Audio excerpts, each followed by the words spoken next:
안녕하세요. 고리타분 영화 이야기 저희 5번째로 돌아왔습니다. 오늘은 공지사항이 있습니다. 한 명이 불참했어요. 뚱보.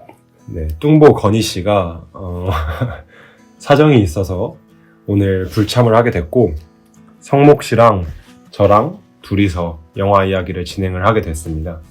그래서 그 불참하게 되었다는 소식 전달드리고, 오늘의 영화는 저희가 에피소드 3, 4 이렇게 조금 그럴 의도는 없었는데 어쩌다 보니까 되게 어두운 영화들을 했잖아요. 뭔가 되게 어두운 분위기의 영화들을 하는 것 같아서 너무 그렇지 않다라는 것도 뭐 알려드리고, 또 좋은 영화도 소개해드릴 겸 이번엔 완전 다른 분위기의 영화를 가져와 봤습니다. 사랑 영화고요. 제가 가장 좋아하는 사랑 영화 중에 하나고, 2002년에 나왔던 작품이죠. 폴 토마스 앤더슨 감독의 펀치 드렁크 러브입니다. 이 영화의 줄거리는 사실 뭐 큰 줄거리가 있고 잔가지를 이렇게 치는 이야기들이 계속해서 들어오죠. 근데 뭐 큰 줄거리는 되게 그냥 간단합니다. 어떤 좀 강박적인 그런 성격을 가진 벨이라는 한 남성이 레나라는 여성을 만나서 사랑에 빠진다. 뭐 흔한 사랑 영화의 그 시퀀스를 갖고 있는 그런 영화라고 소개해드릴 수 있을 것 같고요. 그 안에서도 되게 많은 이야기들이 오고 가는 그런 영화입니다. 굉장히 독창적인 사랑 영화라고 소개해드릴 수 있을 것 같고, 그래서 본격적인 이야기에 앞서서 좀 어떻게 전반적으로 보셨는지 한번 이야기를 해보죠. 서목 씨는 이 영화에 어떻게 보셨나요? 우선 되게 재밌게 봤고요.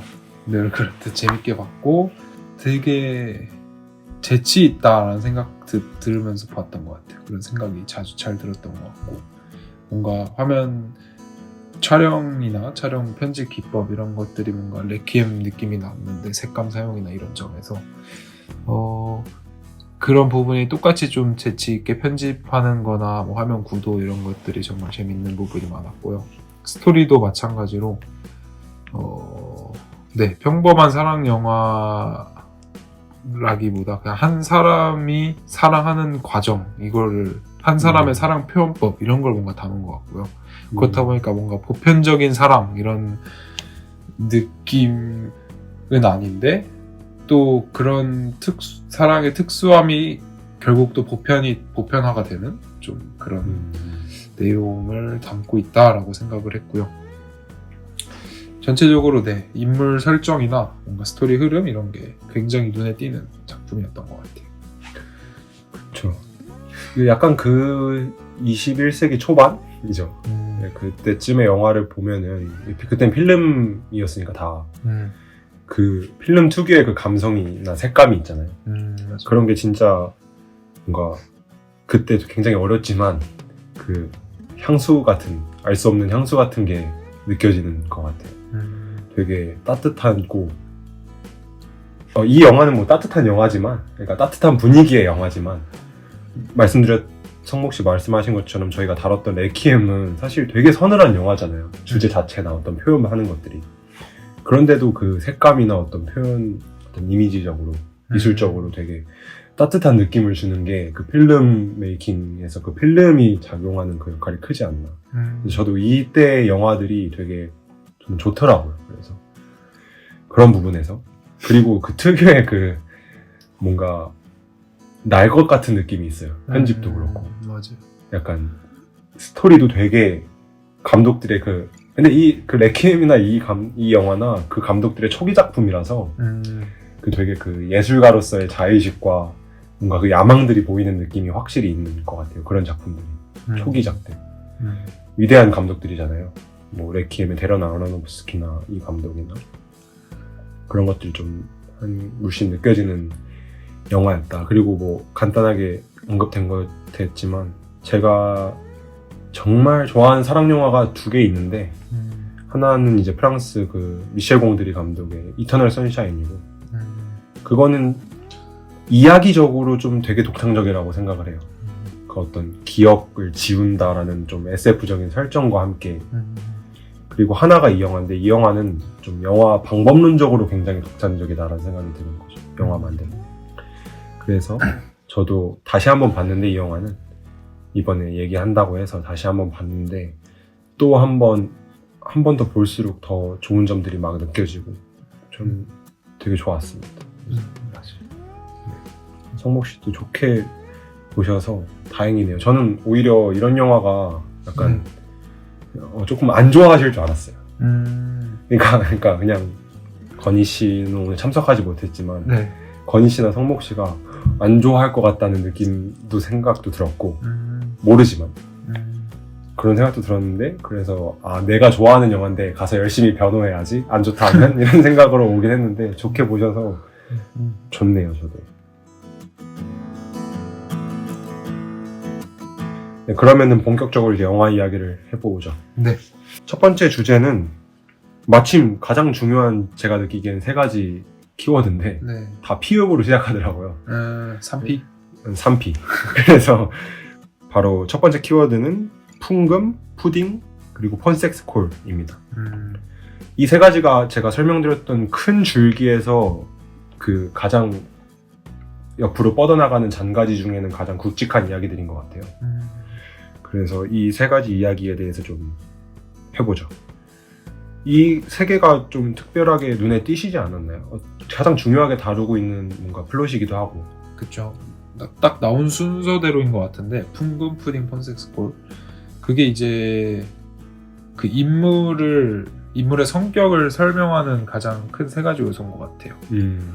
뭔가 풍금은 사실 약간 아직은 무슨 의미가 있을까라는 거는 정확히 막 100%까지 이해 못 하겠는데 일단 푸딩이랑 폰섹스콜 같은 경우는 푸딩은 제가 생각하기에는 어떤 그 항공사에서 주는 그런 이벤트였잖아요. 그래서 그쵸. 이벤트에서 마일리지를 자기 어떤 무슨 상품을 사면 어떤 상품을 사든 똑같이 적용이 된다. 그래서 가장 저렴한 푸딩을 4묶음에 하나로 파니까 하나를 사면 4개를 얻을 수 있으니까 가장 저렴하고 이득인 상품이었던 거고 그런 거를 강박적으로 사실 여행 마일리지가 필요가 없어요. 베리한테는. 그쵸. 그 여행을 좋아하는 사람도 아니고 작중에서도 그런 대화가 나오죠. 여행 가실 거냐고 직원이. 근데 아니 그냥 여행은 관심 없다. 그냥 모은다. 베리가 그렇게 말을 하잖아요. 그런 장면에서 굉장히 성격이 잘 드러나는 것 같아요. 그래서 그냥 뭔가 사업가적인 면모나 이 사람이 사업가적인 그 어떤 재능이 있구나, 어떤 강박이랑 색다른 시야 뭐 그런 점이 있는데 그게 굉장히 억눌려 있다라는 거가 드러났고 그게 뭔가 가장 사소한 푸딩이라는 거를 딱 채용하면서 뭔가 잘 풀어갔던 것 같아요. 그래서 인물의 성격을 가장 잘 보여주는 건 저는 푸딩이라고 생각하고 폰섹스콜 같은 경우도 어떤 자신의 이야기를 좀 하고 싶은 창구인 거죠. 뭔가 어딜 얘기하든 누구한테 얘기하든 누나들이 일단 서로 그냥 다 비밀이 없이 주고받고 뭔가 벨이라는 남동생 한 명을 막 어떻게 보면 못살게 구는 거죠. 잘 챙겨준다고 뭐 하는 것 같긴 한데 여튼 벨이한테는 엄청난 부담이 되고 벗어나고 싶은 곳이고 와중에서 자신을 잃어가는 사람이었던 것 같고 그런 면에서 뭔가 폰섹스콜이라는 거는 그냥 대화를 하기 위한 창구, 자신의 개인정보를 다 주면서까지도 자기 얘기를 하고 싶어 했던 창구였던 것 같다. 맞네요. 그 처음 전화할 때도 이런 게 유출되냐 이런 것도 물어보니까 저는 이 3가지를 사실은 약간 풍금 같은 경우는 사실 저도 이게 뭔지 모르겠어요, 의미를. 근데 그래야 되는 오히려 소재라고 생각을 해요. 그러니까 저는 이 3가지를 어떻게 봤냐면 사랑의 계기가 되는 거, 그다음에 사랑의 실현 방식, 그다음에 사랑의 장애물 이렇게 3가지로 뭔가 보여졌어요, 저는. 풍금 같은 경우는 풍금이 처음 등장했을 때 레나가 같이 등장을 하잖아요. 그래서 마치 갑자기 떨어진 풍금처럼 레나가 등장하는. 그리고 푸딩도 사실 그 목적은 아니었지만 처음에는 사랑이 레나와의 사랑이 베리가 사랑이 이뤄지는 가장 중요한 그 시점에서 네. 왜냐면 레나가 일 때문에 하와이로 갔고 네. 베리가 딱 따라가려는 순간에 그거를 사용하려 하고 그렇죠. 물론 사용은 못하잖아요. 네. 그렇지만 사용하려 하고 폰섹스콜도 어떻게 보면 베리의 호기심과 성욱씨 말씀하신 것처럼 좀 창구처럼 사용하려고 그렇게 했는데 한순간에 그 실수로 인해서 계속해서 사랑에 방해를 받잖아요. 그렇죠. 데이트할 때 막 그 졸개들이 와가지고 막 해방 놓고 그러니까 이런 것들이 그렇게 느껴지는 거죠. 사랑의 계기와 실현 방식과 장애물처럼. 그랬을 때 저는 이 풍금이 약간 그 영화적으로 봤을 때 맥거핀 같은 존재라고 생각을 해요. 그러니까 근데 조금 다르죠. 왜냐면 기존 맥거핀은 장르적인 어떤 긴장감을 주기 위한 네. 요소겠지만 여기서는 풍금은 아무 의미가 없다라는 것을 오히려 강조하는 느낌이 저는 드는 거예요. 풍금을 처음 마주하는 순간도 되게 이상해요. 그 순간이. 베리 첫 장면이죠. 베리가 그렇죠. 일을 하다가 나갔는데 왜 일어났는지도 모르고 어떻게 되는지도 모르는 차 사고가 갑자기 나요. 전복 사고가. 그러고 막 베리가 어떻게 막 도망치나 해가지고 거기서 고개를 빼꼼 내밀고 있다가 이제 갑자기 어떤 덤프 트럭이 슝 하고 와서 알 수 없는 사람들이 내려서 풍금을 내려두고 그냥 가요. 아무 이유도 없이 왔다가.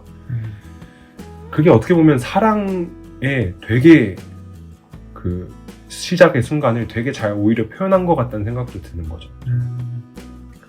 이유도 알 수 없는 일들이 일어나고 이유 왜 주지? 누가 주는지도 모르잖아요. 그리고 실제로 그 순간에 레나라는 자신의 사랑의 대상을 마주하고 그래서 그런 어떤 맥거핀으로서 존재하는 게 풍금인 것 같다 라는 생각이 드는 거죠. 푸딩도 마찬가지로 그냥 벨이라는 사람 자체가 그런 것 같은데 잘 되는 게 하나도 없어요. 맞아요. 풍금도 가지고 와서 그 연주하기 위해서 필요한 부분이 찢어지고 막 그래서 그냥 테이프로 덕지덕지 붙여서 보수하고 사랑의 계기도 그렇게 되게 허물어지는 거죠 사실. 그렇죠. 순수하게 지켜지지 못하고 그 다음에 푸딩도 실현의 순간에 사용해야 되는데 그걸 심사하는 데만 6주에서 8주가 걸린다 그러고 맞죠. 폰섹스콜도 계속 방해를 받고 그러니까 그냥 그런 사랑의 그 속성들을 굉장히 오히려 이런 식으로 알 수 없는 방식으로 영화가 만들어졌다고 생각을 하고 저는 이게 뭘까를 알 수 없게끔 그리고 그 알 수 없음에서 오는 발언하는 당혹감이 오게끔 그렇게 오히려 만들어진 것 같아요. 맞는 것 같아요. 다시 얘기를 들어보니까 사실 이 영화 보면서 가장 의문이었던 점이 왜 레나가 베리를 좋아할까 이거였거든요. 뭔가 사랑 영화는 뭔가 막 그 사랑에 빠지게 된 이유와 막 이런 게 다 주구장창 설명이 들어가 있잖아요. 그렇죠. 그런 설명이 하나도 없었어서 이게 왜 이러지? 막 이런 걸 좀 끝까지 궁금해하면서 봤는데 생각해보니까 풍금이 딱 그 레나의 등장, 그러니까 사랑의 어떤 속성인 거죠. 이유 없음이라는 속성이 좀 들어가 있는 것 같고 마찬가지로 푸딩도 수단으로 잘 활용이 됐고 가장 또 얘기를 들어보니까 제일 센스 있게 표현된 부분이 폰섹스콜 같네요. 제 생각에는 뭔가 보통은 저런 베리의 상황에서는 누나들이 그 사랑의 장애물로 바로 치환이 됐다면은 조금 뭔가 그냥 유치하고 단순한 스토리였을 수도 있는데 누나들로 인해 베리의 버려진 성격에서 하게 된 행동이 폰섹스콜인데 결국 그건 누나들이 원인인 거잖아요. 근데 그걸 한번 치환해줘서 장애물로 활용한 게 되게 좋았던 것 같아요. 그래서 막 마지막에 그 폰섹스콜 악당들한테 과감하게 그냥 속 시원하게 폭력을 사용하잖아요. 그쵸. 사랑을 딱 지키기 위해서. 그 점이 만약에 누나들로 1대1을 치환됐으면 누나들을 막 그렇게 팰 수는 없으니까 그런 점을 딱 한번 꺾어서 되게 시원하게 잘 푼 것 같네요. 지금 생각해보니까. 그리고 딱 폰섹스콜 그 악당들 있잖아요. 네. 그들을 해치우는 장면도 뭔가 단순히 나 이제 사랑하니까 지킬 거야 뭔가 이런 느낌도 있겠지만 그 사랑의 힘 보통 이런 식으로 관용적으로 표현을 하잖아요. 네. 사랑의 힘이다 이게. 네. 근데 그거를 그냥 단순히 사랑의 힘이다라고 어떤 은유적인 표현을 한 게 아니라 어떻게 보면 그 유약해 보이던 그 베리가 진짜 사랑에 빠지고 이제 하룻밤 보내기도 하고 그 이후에 어떤 그 실제로 사랑의 힘을 얻은 느낌이잖아요. 그리고 자신이 실수를 저질렀던 전화기를 들고 그치. 끝까지 가가지고 그 악당과 이제 악당 보스와 결판을 내고 오고 되게 그 재치 있게 표현을 잘 한 것 같아요. 그런 부분들을 되게 흥미롭게. 자신의 그런 이상한 성격을 맞아요. 바로 마주하는 순간이 되게 잘 표현됐던 것 같아요. 근데 그 전에도 사실 베리가 막 유약한 인물은 아니라고 생각했거든요. 그냥 뭔가 분노 조절을 잘 못하고 좀 정신병이 있는 것처럼 나오니까. 근데 그런 자신의 본성으로 딱 자기를 맡고 있던 그런 장애물을 팍 그 시원하게 처치하는 느낌. 그런 게 잘 들어갔던 것 같아요. 맞아요. 그래서 제가 이 제목을 그렇게 지은 게 제목이 그 모든 것보다 중요한 사랑이라고 했잖아요. 그러니까 이게 어떤 사실 풍금이 아니어도 돼요. 계기가 내려놓은 게 굳이 풍금이 아니어도 되잖아요. 그치. 왜냐면은 사람들이 조금 깊게 영화를 즐기는 사람들은 어떤 의미를 보통 찾잖아요. 네. 저도 의미를 열심히 찾아서 그냥 이렇게 생각을 하다가 결론이 난 건데 사실은 풍금 잃을 의미가 전혀 없어요. 그렇죠. 누군가 이렇게 의문의 남성들이 내려놓는 것까지는 오케이 사랑의 시작이 그러니까 라고 할 수 있는데 그 내려놓은 대상이 풍금일 필요가 없잖아요. 그렇죠. 그냥 소파를 내려놨을 수도 있고. 그런데 그 의미 없음이 중요한 거고 푸딩도 마찬가지로 그런 거고 폰섹스 콜도 장애물이 그게 될 필요가 없는데 그런 것도 있고 이게 되게 그러니까 그 모든 것보다 그 사랑의 순간 자체가 더 중요하다라는 생각이 드는 거죠. 그리고 그거를 그러니까 사실은 어떤 소재를 정할 때 의미가 없다, 그거에 필요가 없다라는 거는 사실 일반적인 영화에서는 무의미하잖아요. 저희가 시나리오를 써본 입장에서도 예를 들어서 따뜻한 장면에서 둘러주는 게 목도리가 아니라 장갑을 줬어요. 그거는 그냥 다른 소재를 사용한 이야기니까 거기서 소재가 그거일 필요가 없다라고 평가하는 건 사실 무의미하잖아요. 그냥 그치. 작가와 감독의 선택인 건데. 그렇죠. 근데 이 작품은 그게 중요한 거라는 거죠. 이거일 필요가 없다가 오히려 중요하다. 그러니까 되게 독창적인 것 같아요. 저는 그 필름메이킹적으로 독창적인 사랑으로 표현한 오히려 그 프로모션 단계에서부터 뭔가 그런 영화를 만드는 제작적인 그런 방법론적으로 사랑을 되게 독창적으로 오히려 역설적으로 표현한 느낌? 그쵸. 그러니까 소재에 대한 이야기를 일반적인 영화에서는 할 필요가 없지만 왜 이걸까? 굳이 이걸 필요 없지 않은가라는 평가를. 근데 그게 오히려 핵심이 되어버리는 뭔가 그런 느낌이 들어서 이 영화가 그냥 이 영화 자체가 거대한 하나의 사랑이라는 걸로 메타포가 된 느낌. 아예 딱 영화로 돼버린 느낌이 드는 부분인 것 같아요. 되게 스토리를 재치 있게 잘 찢어가지고 잘 사용한 것 같아요. 그렇죠. 푸딩도 나중에 그 마일리지로 해가지고 하와이 갈 때 약간 소름 돋았거든요. 아 이게 빌드업이었어? 막 이런 생각이 들었는데 맞아. 어떻게 푸딩과 하와이행 티켓 이런 게 갑자기 대치가 되는 게 되게 재밌는 부분인 것 같아요. 맞아. 제가 써봐서 알지만 그런 것들이 되게 힘들잖아요. 이렇게 잘 꿰매는 게. 맞아요. 그런 것들이 힘든데 참 딱 재밌게 틀어야 되는데 그걸 되게 잘한 것 같아요. 그리고 하와이 가서도 둘이 만나는 장면에서 어떻게 보면은 그 아름다운 순간에 그 둘의 모습을 되게 잘 보여주는 게 일반적인 생각이잖아요. 근데 그 둘은 역광 때문에 실루엣만 보여요. 그렇죠. 오히려 그 순간의 그 장면이 더 중요하게 보여지고 그것도 이제 그런 그 사람들의 표정, 그 사람들의 어떤 행동 이런 것들보다는 그냥 그 이루어졌다는 그 사실 자체가 사랑 자체가 더 중요한 게 표현된 게 아닌가라는 생각도 드네요. 되게 아름다운 장면이잖아요. 그 장면이. 색감적으로도 그렇고 영화 스토리적으로도 방점이 찍히는 부분인데 사실 로맨스 영화 보면 가장 기대하는 부분이죠. 주인공들끼리 딱 그 키스하는 장면. 장르적 그 기대감을 딱 충족시켜주는.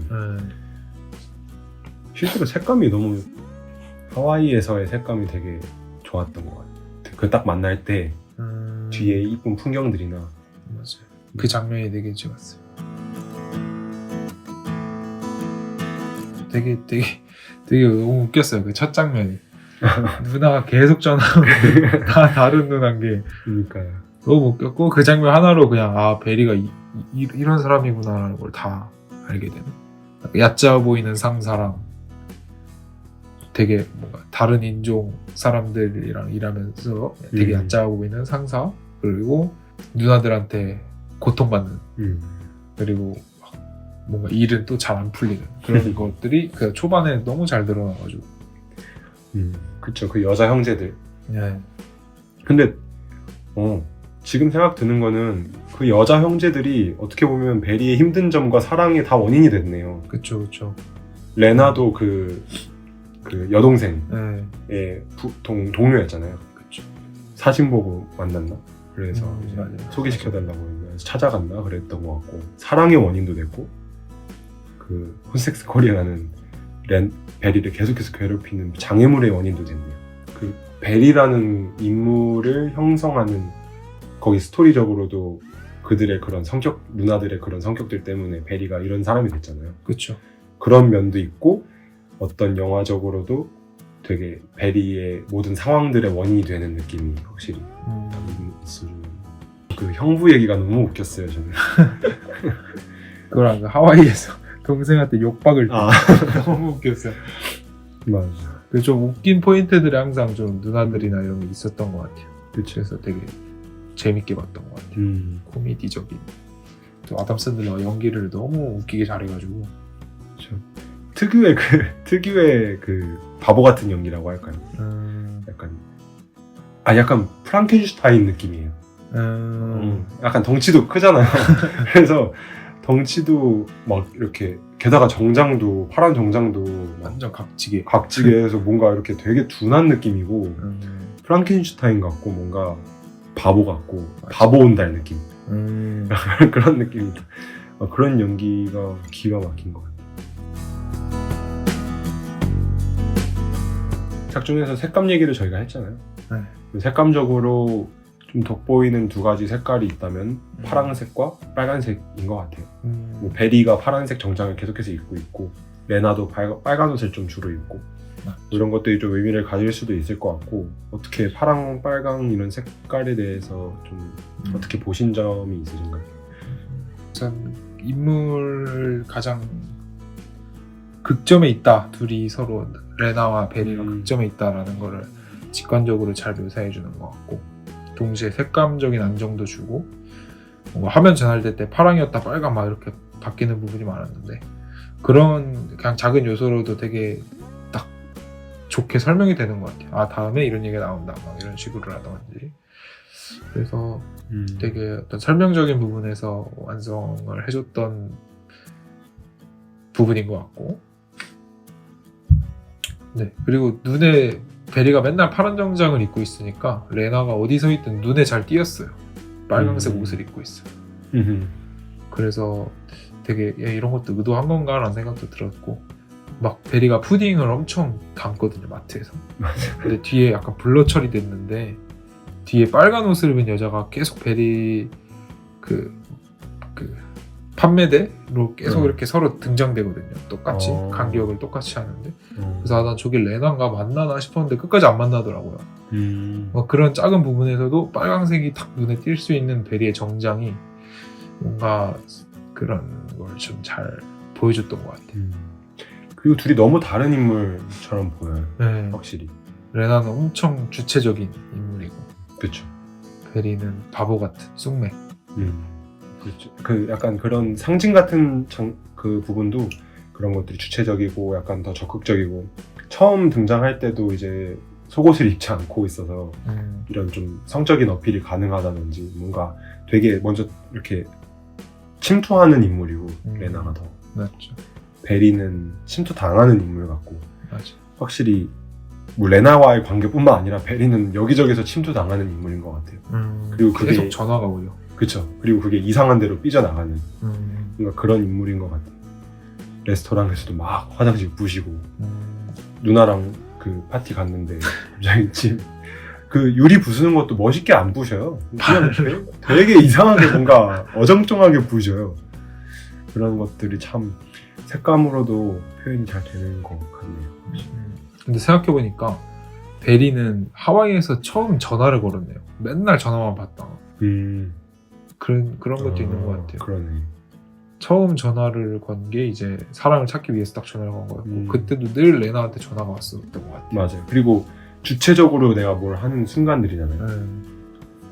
그 처음 걔네 찾으러 갈 때도 먼저 전화를 딱 처음 하니까 걔네한테 원래는 전화를 늘 받던 입장이고 거기서 협박 전화도 받고 뭐 돈 빌려달라는 전화도 받고 그러는데 내가 사랑의 힘으로 걔네를 무찌르러 갈 때 처음 전화를 하니까 그런 주체적으로 바뀌는 순간이 전화로도 표현이 된 것 같네요. 받고 걸고 이렇게. 그렇죠. 폰섹스콜도 어떻게 보면 자기가 걸었지만 어떤 자기의 그런 어디다 털어놓고 싶다 할 때 전화를 걸었던 거니까 뭔가 주체적이었던 상황이었던 것 같고 마지막까지 그 전화가 뭔가 있다는 것처럼 이러고 딱 전화를 얼굴 옆에 대고 계속 걸어다니잖아요. 그 장면이 너무 웃겼어요. 그 끈이 끊어져서 꼬여있는 끈. 옛날 전화기 꼬여있는 끈이 그대로 대롱대롱 와가지고 약간 이러고 있다는 게 내가 거는 거니까 뭔가 나 지금 주체적인 상황이야 이렇게 뭔가 시각적으로도 보여주는 것 같기도 하고. 되게 그런 게 되게 재밌게 잘 표현된 부분이 있네요. 그 끈 장면이 너무 그리고 딱 해결되니까 전화기를 계속 쥐고 있다가 거기 있는 사람한테 딱 주고 나오잖아요. 그 뒤에 한마디 하는 것도 개웃기고 배우가 누구지? 유명한 사람인데 필립 세이머 호프만. 그분이 이제 한마디 더 하고 걔가 다시 돌아올라 하니까 여기까지였어. 다시 돌아가고. 그 엄청 되게 남성 마초적인 인물인데 베리한테 한 수 딱 접는 장면이 쾌감이 아주 그쵸. 강했죠. 아니 되게 짧게 나오잖아요. 사실 그분이 나온 필립 세이머 호프만이 나온 장면 합치면은 5분도 안 될 거예요 아마. 다 합쳐놓으면. 맞죠. 근데 임팩트가 너무 크고 연기를 진짜 잘하는 분인 것 같은 게 이 폴 토마스 앤더슨 감독의 페르소나거든요. 그분이 그 부기나이트에서도 나왔고 이거 나왔고 뭐 마스터라는 거기서 또 호아킨 피닉스와 그 쌍 주인공 그 뭐라 하죠? 그 두 명 투탑 영화 이렇게 되거든요. 그 나이대에서 연기를 제일 잘하는 사람 같기도 하고 돌아가셨거든요. 정말요? 네, 비교적 최근 되게 일찍 돌아가셨네. 46살 때 돌아가셨어요. 2010년대 중후반인가 돌아가셨는데 좀 아쉽죠. 그런 연기를 더 못. 그분은 나이 들면은 진짜 저는 로버트 드니로나 알파치노 같은 포스를 내뿜을 수 있는 사람이라 생각했는데 맞아요. 좀 아쉽다는 생각도 드네요. 우리나라로 치면 최민식 같은 느낌이. 맞아요. 딱 약간 그 후덕한 느낌이 있고 너무 생각났어요. 보면서. 그렇죠. 또 나이대도 비슷해요. 그때쯤일 거예요. 조금 어리다. 필립 세이머 호프만이 아마 조금 어릴 건데. 근데 그 60년대생 그 비슷한 나이대일 거 같고. 아담 샌들러의 연기도 좋았다. 미쳤죠 연기가. 그렇죠. 혼자 그냥 캐리하는 영화. 뭔가 손짓 발짓 하나가 다 너무 인물에 그냥 녹아들어 있어가지고 그런 연기가 항상 저는 좋은 것 같아요. 진짜. 아니 그 코미디언들이 연기하는. 연기를 너무 잘해요. 맞아요. 짐 캐리도 대표적으로 있고. 남 웃기는 게 제일 어렵다고 생각하거든요. 그러니까 연기 중에서는. 그렇죠. 남 웃기는 연기. 그게 되게 똑똑해야 된다고 생각해요. 연기하는 사람이나 그걸 짠 사람이나. 근데 그러다 보니까 뭔가 되게 훈련이 잘 돼서 그런지 코미디언들이 연기를 너무 잘한다는. 반대로 연기를 잘하는 사람들은 코미디 연기를 되게 잘해요. 이병헌 씨도 코미디 연기 진짜 잘하잖아요. 맞아요. 그리고 철저하게 연기하는 게 있는 것 같아요. 코미디언은. 맞아요. 철저함이 있어요 연기에. 그리고 웹툰 중에 웃지 않는 개그반이라는 옛날에 웹툰 있었잖아요. 코미디언 개그맨의 가장 중요한 게 웃지 않는 거다. 저는 그게 약간 연기를 잘해야 된다처럼도 보였거든요. 내가 연기하다가 웃으면서 엔진하는 게 아니라 내가 진짜 철판 깔고 연기해야 된다. 이렇게 느껴졌는데 그래서 그런지 연기 잘하는 분들은 무조건적으로 코미디 연기도 잘하는 것 같아요. 대부분.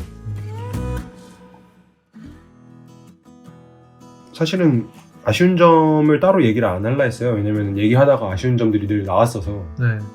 근데 아쉬운 점을 얘기를 안 했네요. 저희가 얘기가 없었네요. 하나도. 혹시 그래서 아쉬운 점이 좀 있었나요? 딱히 크게 없던 것 같아요. 되게 일관성이 있었던 것 같아요. 영화 내에서. 그래서 있으세요? 아쉬운 점? 저는 원래는 네. 이 영화가 제가 정말 사랑하는 영화지만 네. 만점은 아니었었거든요. 저한테. 그 이유가 뭔가 한 방이 없다라는 느낌이 들었어요. 그러니까 보는 내내. 꼭 무슨 하이라이트 장면이라는 게 아니라 네. 뭔가 되게 명작 같은 영화가 있거든요. 뭔가 만점짜리 영화라고 딱 느껴지는 영화들이 있어요. 대부분 만점짜리 영화들은 그런데 네. 뭐 대표적으로 최근에 제가 본 한국 영화 중엔 헤어질 것인 같은 거는 보는 순간 임팩트가 너무 강하고 그쵸. 딱 뭔가 이 영화는 아무리 생각해도 만점이다라는 생각이 들 정도로 딱 임팩트 있고 그런 영화인데 이 영화는 뭔가 그런 한 방이 없다라고 생각을 했어요. 저는 임팩트라고 해야 될까? 그래서 저는 뭐 한 4.5 뭐 이렇게 정도로 생각을 했었는데 근데 사실은 오늘 오기 직전까지도 그렇게 생각을 했거든요. 네. 근데 대화를 더 하면서 계속해서 느껴지는 게 오히려 그래서 저는 더 좋은 것 같아요. 그런 로맨스의 뭔가 마지막에 갑자기 막 한 방 있는 그런 영화가 아니라서. 그렇죠. 그리고 그런 임팩트가 차라리 없기 때문에 더 훌륭한 영화? 훌륭한 영화라는 게 사실은 꼭 메타포가 막 정말 치밀하게 짜여 있어야 될 필요도 없잖아요. 그런 영화가 훌륭한 영화인 가능성도 높지만 그렇지 않다고 훌륭하지 않은 영화는 아니거든요. 그 상황과 그 장르와 그 이야기와 어떤 그 구조에 맞는 적합한 방식의 영화면 된다라는 생각을 하는데 그렇죠.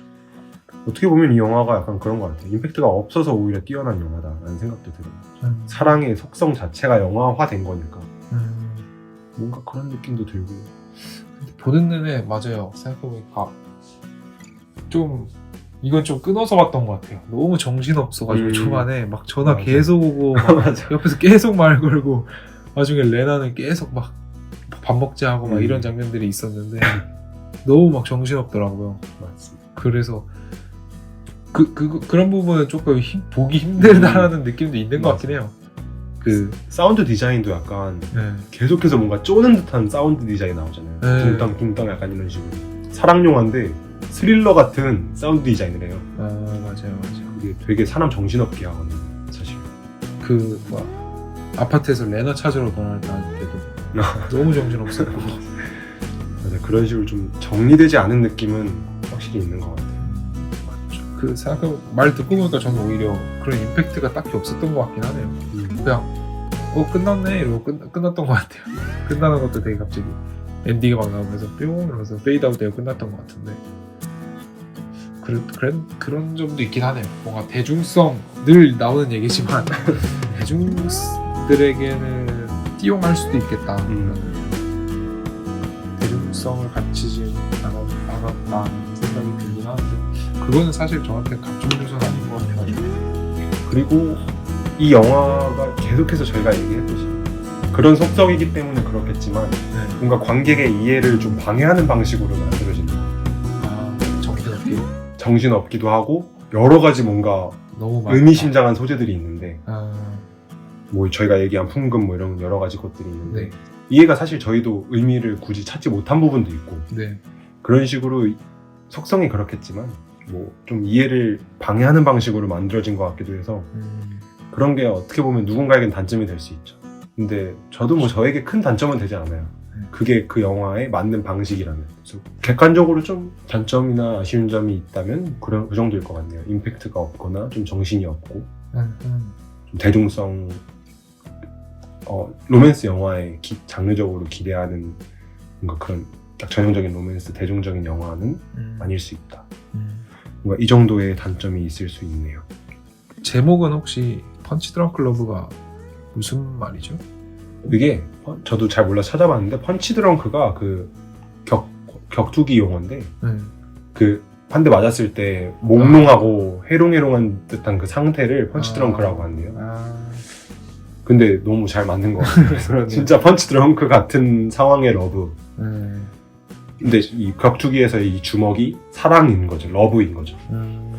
잘 어울리는 것 같아요. 딱 그 느낌이었어. 보는 내내 정신이 너무 없어가지고.